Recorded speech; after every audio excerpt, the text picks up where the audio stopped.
Hello and welcome to this interview today that we are doing. We're very honored to have with us Professor Dr. Claartje Levelt. She's a professor of first language acquisition at Leiden University, and she's going to introduce yet another field in linguistics that has a lot to do with experiments. So we're very anxious to hear about that. Within this bigger field, could you explain what it is that you specifically are looking into? Yeah, I mainly focus on two things. One is on phonological acquisition, so how do children acquire the sound structure of their native language.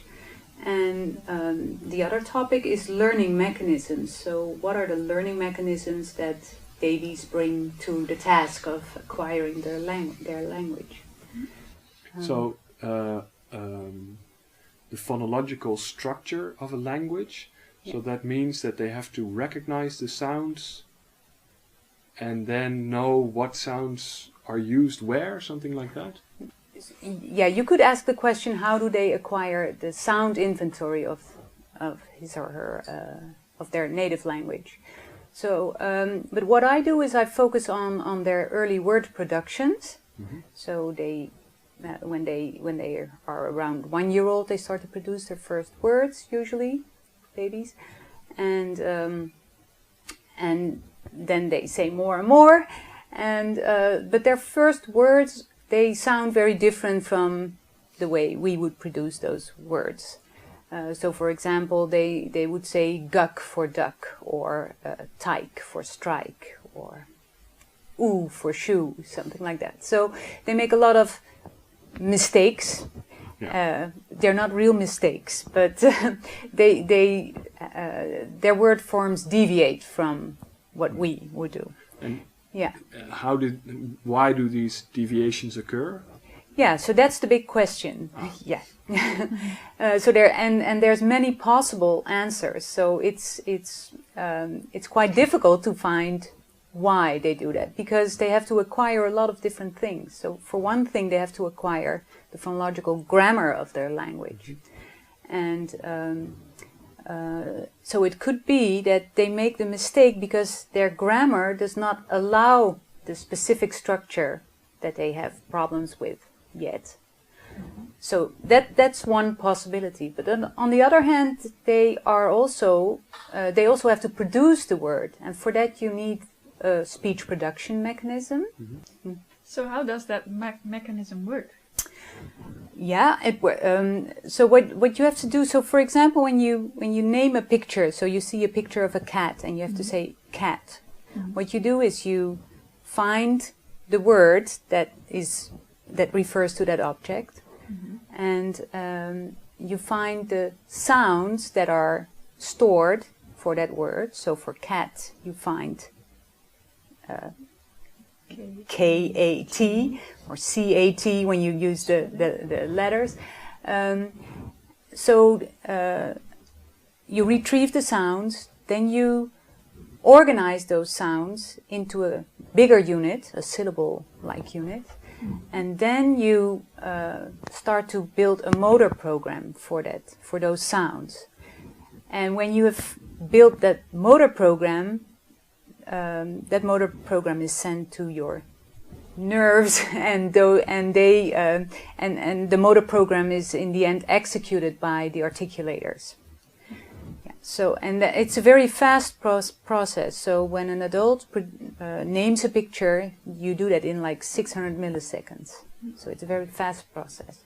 But it also means that a lot of things can go wrong, because you have to retrieve the words, you have to retrieve the sounds. And to retrieve the sounds, you have to have stored those sounds in your memory, and that means that you have perceived the sounds. You need to have perceived the sounds and stored those sounds in your memory. So how do you investigate these different stages? How do you find out where something went wrong? Yeah. So that's the big question. And I don't have the real final answer to that, of course, but there's a lot of cues that you can use to find the answer. So, for example, some errors are really very systematic, and occur always. And you can really predict that when you ask the child to say this word, that specific error will occur. Other errors are much more variable. So if an error is really systematic, there is, so it could be an error due to grammar, because grammar, of course, gives you very systematic things, and you can. So that's one possibility. But it could also be that the lexical representation contains an error, because then, in that case too, you would get a very systematic error.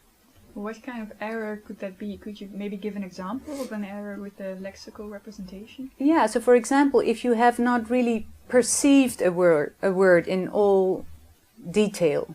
Okay. So for example, you hear the word strike for the first time, and then you store something like tike, maybe, because or the s and the r disappeared a little bit. Because when you're a baby, processing things takes a lot of time and takes more effort. So in the end, you've stored tike instead of strike. Now that means that when you want to produce the word, you don't have the S and the R, so you will not produce them, and you will produce tike. So many thanks today to our guest, Professor Dr. Claartje Levelt. We, of course, invite you to go onto the forum and discuss what you've heard today. And Professor Levelt also has a final question for you. If you have a baby at home or in your environment and you're interested in language and language acquisition, you could keep a diary of the language acquisition of your baby and study the data. And if you find any interesting patterns, post them on the forum and we'll react to that.